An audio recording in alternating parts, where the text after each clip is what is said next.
प्रणाम, मैं गरिमा सिंह। सबसे बड़ा सवाल में आज एक बार फिर बारी है संडे स्पेशल एडिशन की।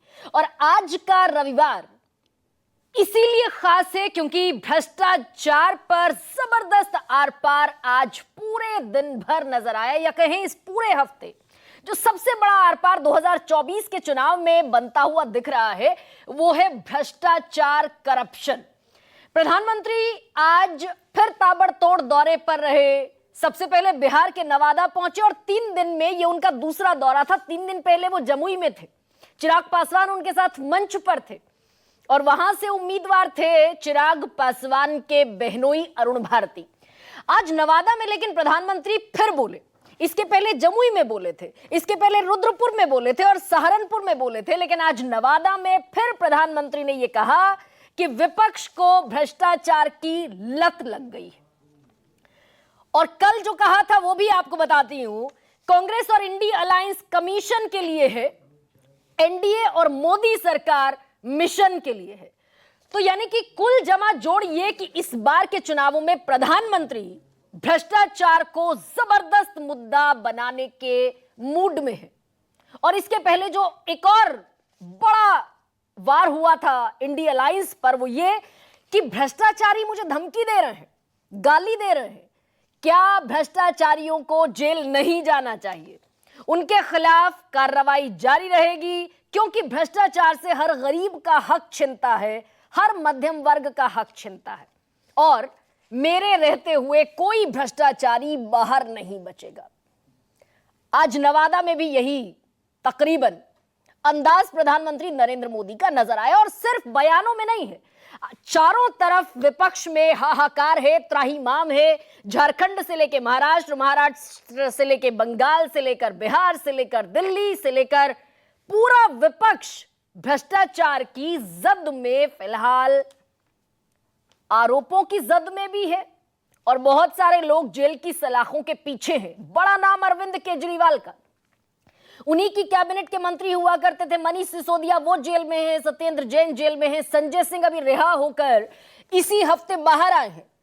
बंगाल चलिए, पार्थ चैटर्जी से लेकर अभिषेक बैनर्जी, ज्योति प्रिय मलिक सब भ्रष्टाचार के आरोप में हैं, कुछ जेल में बंद हैं। झारखंड चले आइए, हेमंत सोरेन जेल में बंद है, मुख्यमंत्री हुआ करते थे झारखंड के। और इसके अलावा ये फेहरिस्त बड़ी लंबी तब हो जाती है जब ये पहुंचती है तेलंगाना तक, यानी कि के कविता तक, बिहार पहुंचती है तो लालू प्रसाद यादव तक, और महाराष्ट्र पहुंचते पहुंचते थोड़ी सी तस्वीर इस अंदाज में बदल जाती है कि जितने भ्रष्टाचारी विपक्ष में थे महाराष्ट्र में, वो चाहे अजीत पवार हो, हसन मुशर्रफ हो, प्रफुल्ल पटेल हो, वो सब अब भ्रष्टाचारी नहीं हैं क्योंकि सब एनडीए के साथ आ गए हैं। कुछ तो सरकार में बैठे हैं, कैबिनेट मिनिस्ट्री संभाल रहे हैं। और इसी पर आज नवादा पहुंचने से पहले प्रधानमंत्री के तेजस्वी यादव ट्वीट करते भी नजर आए। तेजस्वी यादव ने कुछ सवाल पूछे और कहा कि प्रधानमंत्री नवादा की धरती पर होंगे, भ्रष्टाचार पर बात करेंगे जैसे जमुई में की।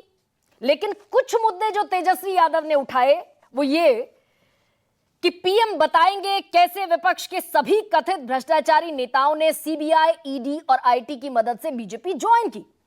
पीएम बताएंगे कि कैसे और क्यों कथित विपक्षी भ्रष्टाचारी कमल छाप साबुन से नहाने और नारंगी वॉशिंग मशीन में धुलने के बाद बेईमान, भ्रष्ट और नकारा से ईमानदार, कर्मठ और सुयोग्य बनकर सब केसों से बरी हो जाते हैं। पीएम बताएंगे कि जांच एजेंसियों की मदद और छापे के बाद इलेक्टोरल बॉन्ड के जरिए कैसे और क्यों बड़ी कंपनियां हजारों करोड़ रुपए बीजेपी के खाते में डाल देती हैं। और इसके अलावा एक और सवाल पूछा तेजस्वी यादव ने कि पीएम बताएंगे कि क्यों जांच एजेंसियां बीजेपी नेताओं के घर छापा नहीं मारती, बीजेपी नेताओं की जांच क्यों नहीं करती। हालांकि बाद में फिर तेजस्वी यादव ने बयान दिया कि हमने उम्मीद की थी कि प्रधानमंत्री इन सारे मुद्दों पर बोलेंगे, लेकिन किसी मुद्दे पर प्रधानमंत्री ने आज नवादा में कुछ नहीं कहा। और आज और क्या खास हुआ, राजधानी दिल्ली में जंतर मंतर पर आम आदमी पार्टी के सारे बड़े नेता पहुंचे। गोपाल राय पहुंचे, संजय सिंह जो अभी जेल से रिहा होकर लौटे वो भी पहुंचे और एक सामूहिक उपवास रखा गया और इनका कहना यह था कि अरविंद केजरीवाल की गिरफ्तारी गलत हुई, नाजायज हुई। ईडी ने षड्यंत्र के तहत, तानाशाही के तहत अरविंद केजरीवाल को गिरफ्तार किया। यह मुहिम एक दिल्ली में चलती हुई नजर आई। कल प्रियंका गांधी ने कहा जयपुर में कि बड़ा सवाल जो उठाया प्रियंका गांधी ने, वो कहती दिखी कि पूरे विपक्ष पर हमला हो रहा है, दो मुख्यमंत्री जेल में हैं। मोदी जी कहते हैं भ्रष्टाचार पर वार है, लेकिन सारी पार्टियों के सब भ्रष्टाचारी अपनी पार्टी में इकट्ठा कर रहे हैं। जैसे ही उनकी पार्टी में जाते हैं वो नेता स्वच्छ हो जाते हैं। और एक रिपोर्ट जो इंडियन एक्सप्रेस में छपी और जिस पर मैंने डिबेट की, वो सच्चाई भी सबके सामने आती है क्या कि 25 ऐसे नेता जिन्होंने बीजेपी या फिर एनडीए ज्वाइन किया, जिन पर भ्रष्टाचार के, करप्शन के गंभीर चार्जेस थे, जो चार्जशीटेड थे, उनमें से 23 नेताओं के खिलाफ जांच ठंडे बस्ते में चली गई। जैसे हम कहते हैं कि बट्टे खाते में चली गई। तो ये एक सच है। और दूसरी बात ये कि 2024 की लड़ाई अब जब फुल स्विंग में नजर आ रही है, तो भ्रष्टाचार का ये जो मुद्दा है, जनता क्या इससे कनेक्ट करेगी, क्या इस पर वोट होगा, और अगर वोट होगा तो ये लहर किसके पक्ष में जाती हुई नजर आएगी। और आप जैसा जानते हैं कि आज कोई पॉलिटिकल रिप्रेजेंटेशन इस डिबेट में नहीं। वरिष्ठ पत्रकारों की एक जमात जो दशकों से, कई दशकों से राजनीति को कवर कर रहे हैं, वो हमें समझाएंगे कि भ्रष्टाचार मुद्दा बनता है, नहीं बनता, बनता है तो कैसे बनता है। क्योंकि याद कीजिए 2013 यूपीए 2 की सरकार थी, भ्रष्टाचार मुद्दा बना, लेकिन उस समय सत्ता पक्ष के खिलाफ लहर चली और सरकार चली गई। यूपीए 2 कांग्रेस की सरकार थी। इस बार क्या स्थिति? मैं कुछ बयान सुनाती हूं आपको, फिर आगे बढ़ेंगे। गठबंधन के पास न विजन है, न विश्वसनीयता है। ये मजबूरी में साथ आए लोग हैं और इनकी मजबूरी का एक ही नाम है सत्ता का स्वार्थ। इंडी गठबंधन यानी भ्रष्टाचारियों का ठिकाना।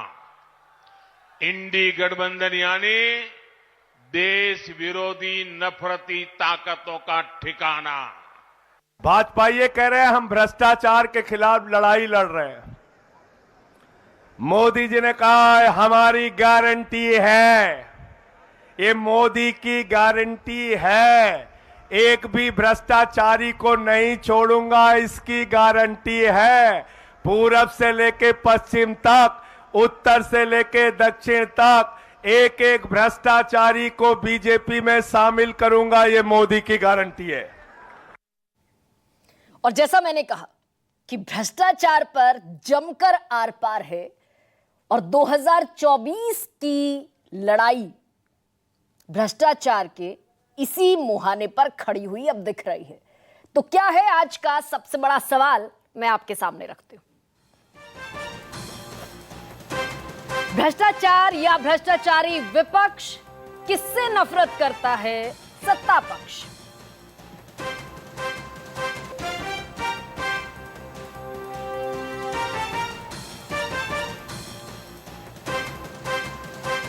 और इलेक्टोरल बॉन्ड में भ्रष्टाचार, किसकी जीत किसकी हार?